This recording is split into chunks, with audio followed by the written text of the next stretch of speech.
we had 5 players suspended in Heat Pelicans the other night, and it got I mean, look, no fight in the NBA is serious, but it got heated. It got heated. You had Jimmy Butler and Naji Marshall getting into it. Marshall ended up choking Butler. Thomas Bryant got into it with Jose Alvarado, left the bench. They each got 3 games. So I don't know. I just wanted to ask you, because you've been in some scraps, Boogie. What is the mindset if you're a player, especially on the bench, and you know the rule, and the rule's been there forever, but you see a fight break out on the court and you want to stick up for your team? What do you do in the moment there? What's going through your head? It's a lot of emotions going. It's a lot of thoughts.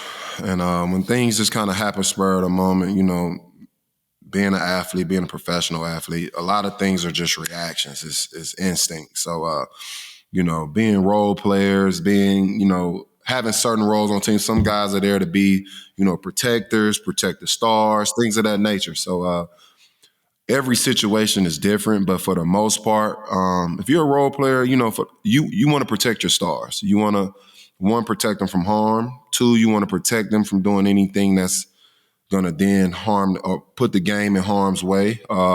You also have to keep in mind that the goal is to win the game at the end of the night. So sometimes it's just pulling that star away or pulling that teammate away to prevent it from moving, going any further or having it to where they can't finish out this game. So like I said, every situation is different. I've never agreed with the rule of if you step on the court, you get suspended. That's like, to me, that's like the front office doing half-ass work, a lazy job of actually, looking into the details of what the situation is. So it's just like, he was on the court, everybody suspended. So it's just like, to me, it's a lazy rule, but at the same time, rules are the rules. So as a player, you have to be conscious of that. And even in the most heated moments, you have to, still shift your mind to, protecting your teammates, protecting the team, and still, reaching that end goal, which is winning the game that night. So it's a tough balance, especially in the heat of the moment, but it's more than possible. What was your biggest sort of hold me back moment? Like, which teammate held you back in a scenario on the court where if it hadn't gone that way, it would have been bad for you? Me? None really stick out. I was a pretty mild-mannered guy. I'm not sure that sentence has ever been said about you. I'm sorry. But it's been a few, and like I said, when your emotions are going, it's the heat of the moment.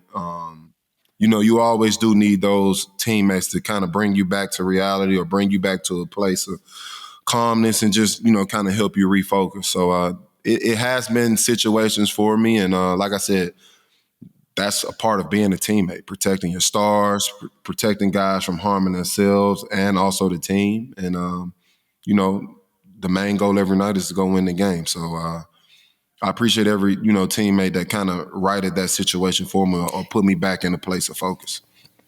I mean, not that you needed it because you were so mild-mannered on the court. You know what I mean?